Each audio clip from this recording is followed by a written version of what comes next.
tiresome budget, which we all heard. And even unfortunately, I don't know on what note has this government brought this budget.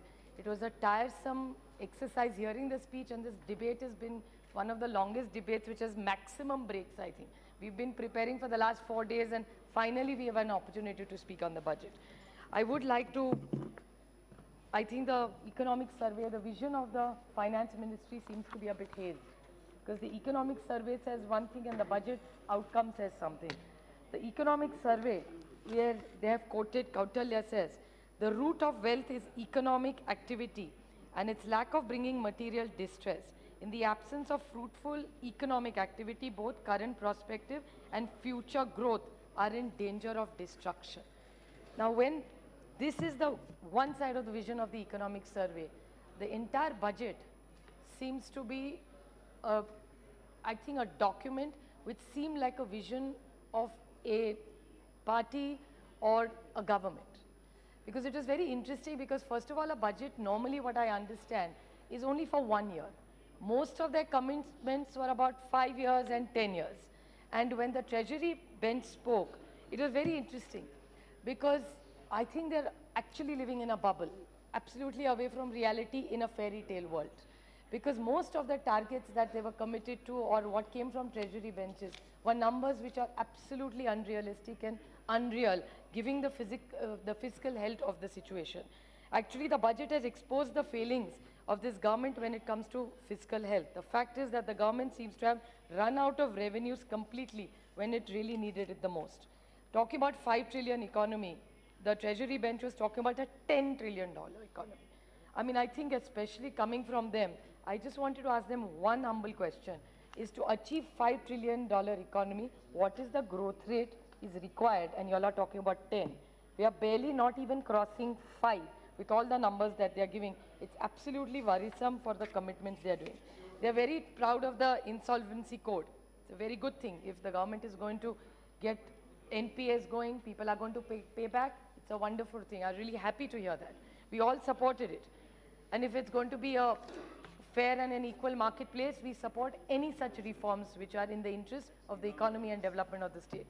But there was a word he used, velocity of resolution has really got up. I just want to like to ask the Honorable Minister who's here one humble question, that you're very proud of your insolvency code. There's a company called Lok Industries which was taken a loan of 49,000 crores. They paid back 4,900 crores. So the haircut was of 90%. You can verify this. I'm giving you all this information from the newspapers. Then they want to do a bullet train, which is something which came about 4 times. The bullet train is in my state, sir. I want to ask this government that you want to do a bullet train, wonderful. Are you going to entirely pay for it? Because the land acquisition, when they were in power 5 years, nothing has happened. Instead of that, in the railway, where Dombivli, Kalyan, Thane, which is the maximum number of people who use their rail lines, you've really done nothing for it. So you are again in that fairy tale mode. It's like Cinderella. These things happen only in fairy tales. They don't happen in reality. So bullet train is like that. They keep committing about it. They've not even acquired 1 acre of land for it. And there is huge stuff. And there are 7 people who die every day on Mumbai suburban railways. Imagine, sir, 7 people die every day. There's not a mention of that. But the bullet train is there, which is again in their fairy tale mode. The Honorable Minister talked about capital expenditure, you know, the feel-good factor. I don't know how they are feeling good, because our markets reacted.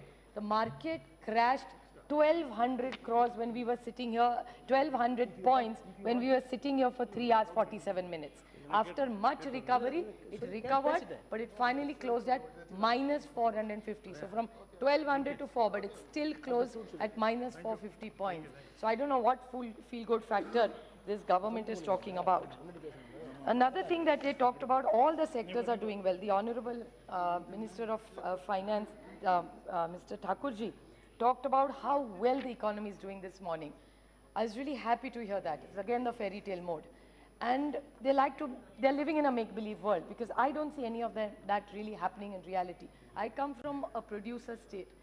Maharashtra has probably the largest investments, especially the district that I come from. Well, be it the telecom sector, be it the auto sector, the realty sector, all the core sectors, be it coal, are all in the negative. So I don't know where we are getting the data on the field vis-a-vis this data where this government is getting. He talked about banks. I was very happy that he said that the banks were doing exceptionally well. I take this opportunity and humbly request the Honorable Finance Minister of State that the Punjab Maharashtra Cooperative Bank is under a lot of distress. We have asked for help from the central government. Yes, it is a multi-state bank. I do understand it is partly a state subject, but the Ministry of Finance from Maharashtra has written to them asking RBI to give a clarification and help us, because it's not only a bank which is in Maharashtra, it's in 6 other states. So would the Honorable Minister in his reply give a clear-cut reddish, because we are willing to help, but I think this is not about you versus us. It's about you and us helping the poor depositors of the PMC Bank in Maharashtra who really are under distress. And this is hard-earned money which people are losing, and nobody is really at fault. Nor are you at fault, nor are we at fault. It's the system that was faulty which needed change. So I would urge and take this opportunity to ask him to give us some help. Talking about all the sectors that he was talking so well, be it CREDAI, being SIM, these are all agencies which work pan-India for the auto sector, the telecom sector, all kind of sectors. Each one has reacted negatively. I'll give you little data, sir, to share with you. The GDP which this government has extended at 12% is not growing more than 8.5%. The fiscal deficit, 3.5, was expected, now is almost at 3.8, we don't know where it's going to go. The estimated net tax revenue was 1,649,582 crores, is actually now only at 1,504,587 crores. The disinvestment target, this is a very important target, sir. They are looking at selling LIC, Air India, God knows how many things. The disinvestment target was at 1,05,000 crores. Their yield is only at 65,000. So they have not reached more than 60% anywhere. The government spending is, despite the borrowing of 63,086 crores, they have reached only right now, it should have been 27,86,379 crores. The gross tax revenues, there is a huge lot. The numbers are 3 lakh crores. He'll have to verify what really the number is. I still like to quote Shri Arunji, who I remember clearly here. It's unfortunate that he's with us no more. Sir, he came up with the FRBM Act. Now, what was the FRBM Act? It was not just for the country, but it was even for the states. And the intent was exceptionally good of the government. And what was it for? It was to control deficit, have good fiscal discipline, and even limit the states so that nobody overspends, so there is no bankruptcy. And the reason nobody needs to be bankrupt, because all our social sector programs, be it healthcare, be it education, gets affected when the economy slows down. So in this, what has been done in the FRBM Act, I still remember Shri Arunji speaking from here. In 2014, he said that the fiscal deficit has to stay between not more than 3.2 and always lesser than 3.2. In your government, it has reached 3.8, it's always probably going to reach 4. And you're using the act. Now, why are you using this act? To bring it, because that commitment was 3.4. If you disagree, I'm happy to listen to you in your reply. And it would reassure us if that's not the case. I'll be more than happy to know that that's not the case.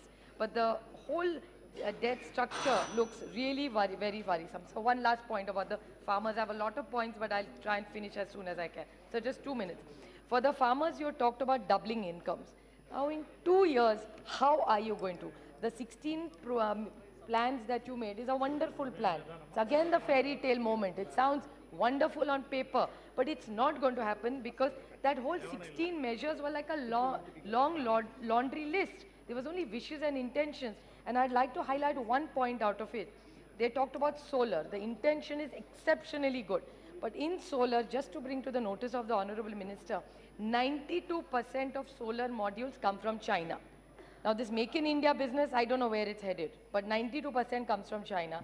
The PV model part of the solar, 20% tax, and you have capped imports. So imports are capped, the taxation is gone up, you have disrupted the whole thing, the policy has changed, and that's the sentiment India's going through this difficulty. The service tax now has become 18% and the goods tax 10%. So there's a gap of 8,000 crores of people who have already invested in the solar business. Now, who is going to pay this 8,000? States cannot afford to pay it. You're not willing to pay it. So this is the sentiment of this country. There's continuous disruption of policies. And that's what the problem of this entire scheme of things is. How are you going to mobilize the finance? Who are the investors? Who are the startups? How is this going to do? Another very good intention is zero budget natural farming. Very good step. Very happy to have organic things. But where is the yield?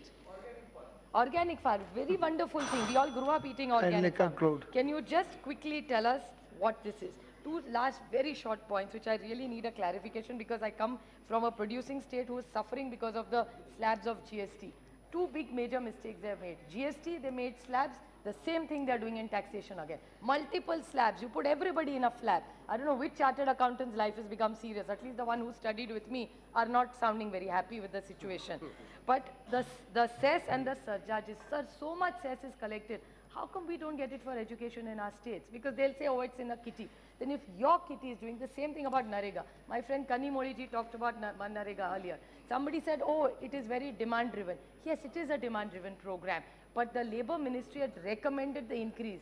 If your economy is doing well, you have so much money, your banks are doing well, then why don't you increase it to 375 rupees, which is the recommendation of the Labour Department. Thank you, Supriya ji. So last, only one last point. I won't go into this. No, don't give it to me. I have objection to that. Just two state points, sir, because I come from a state which needs answers to this. The 15th Finance Commission, Maharashtra has been deprived by 0.69% cut has come. Why? What is the reason? In the 14th Commission, they said it will be population. Whichever state manages population well, we will give them an incentive. What does the 15th Finance Commission says? It is density driven. So when we are controlling population, it is ghate ka danda ho gaya na. Ek baar aap kuch says again the disruption of this. 17 points, and we fit them all. So we should have not listened to all the recommendations. Thank you, madam. Last point, just two serious. It's a very serious matter. So last 2 points. One is between this says centered sponsored schemes. The states, like my state, is 5% less for midday meal program, and because of 13% cut on major because of this commission issues that my state is suffering. And GST, I saw Jayant Sinha ji speaking exceptionally well in GST. I'm so happy we are doing well in GST. Please give us our 15,000 crores. We will also say the same thing. My state has not got any of the monies which is us. Now they've given us little amount of money, and now they're saying we will only give it in two parts. So if the money surplus is sitting here, the banks are doing well, economy is doing well, whole fairy tale life is going lovely on that side of the nation, please give it to this side of the nation also. I just urge this government to wake up, sir. They have to target the disinvestments are not doing.